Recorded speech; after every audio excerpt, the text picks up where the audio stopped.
Yes. You are in Sharjah. I am. Okay, how's you find the climate and the environment you have seen in SRTAB?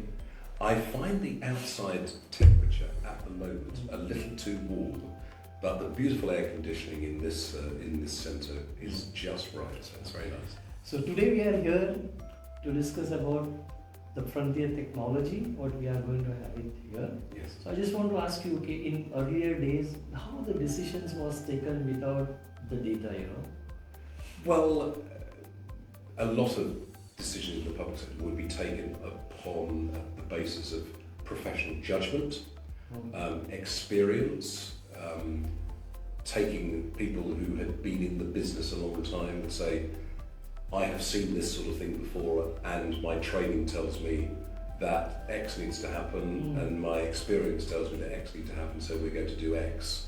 So in a sense, they were using some element of data, but it was anecdote in their own understanding of the data as they understood it. And from what was the success rate of those decisions? It was like near to none of the decision we can say it's a perfect. It all depends on experience, as you mentioned. But those decisions taken. Well, I think the quality of the decision making would be very variable. So I think highly expert people with very good emotional skills and a lot of experience would make very good decisions. Right. But you could equally have extremely poor decisions made by people who didn't have those set of qualities. So the average standard would be much lower, although you would have exceptionally good decision making by exceptional people, because that's what exceptional people do. As you know that we have set up here Mahar, and yesterday it was a soft launch, Yes. So I'll just give a brief about what is Mahar, It's an HPC as a service, a data center which is first in the Middle East and 26 in the world. Why? Because we are using water-cooled technology, which helps the research works to do the computational power to come up with an AI trained model, which will help the decision. So if you ask to your social service guide, which is IT people or the business people, that if we come with this model there, and it will help them to take the decision better. What is your opinion on this one? Yes, I think most public servants want to take better decisions as quickly as they can. And good decisions are generally based upon, among other things, having good data, good information, and a good understanding of what that information and data means. And so any service that enables them to take those good decisions quicker will be welcomed. What many public servants would find difficult to accept is that the system takes the decision. They would not like to have their own judgment and their own professional expertise supplanted by a machine, as they would see it. So this, you see, there is a showstopper if you communicate to the officers that, okay, let me put it from other perspective. If I go to any of the offices and tell them, okay, use the AI to enhance your decision making, not that the machine will take the decision, but you use the AI driven data to take the better decision, that will not be, adoption level will be high. I think they would like that, yes. I mean, the adoption level would be high, so they wouldn't want to be supplanted, but they would like to be supported. That's a good one, that's a good one. Yes.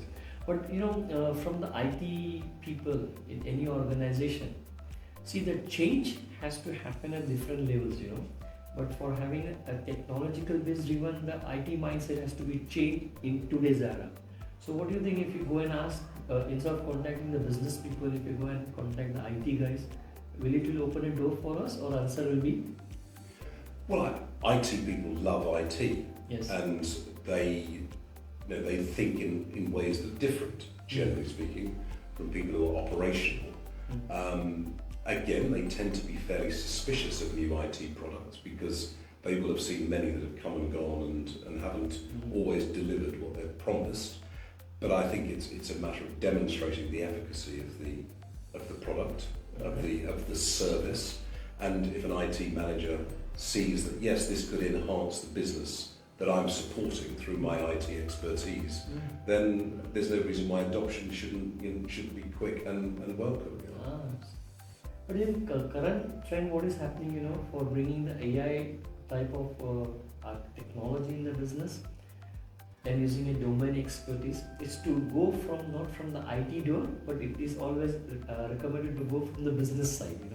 When we say the benefits to the business, how the frontier technology, which is AI and ML driven, can improve their business and bring the productivity to their business, they accept.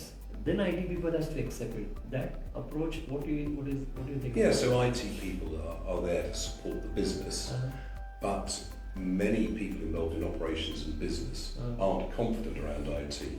And although the IT people should support the business, quite often IT people can have quite a lot of influence on the adoption of IT for business, because they can say this won't work, or this is going to bring some problems, or it's not entirely secure, or there are cyber problems, or it won't fit. We can't do a reasonable interface with our current systems, or it's going to catch a blooming fault.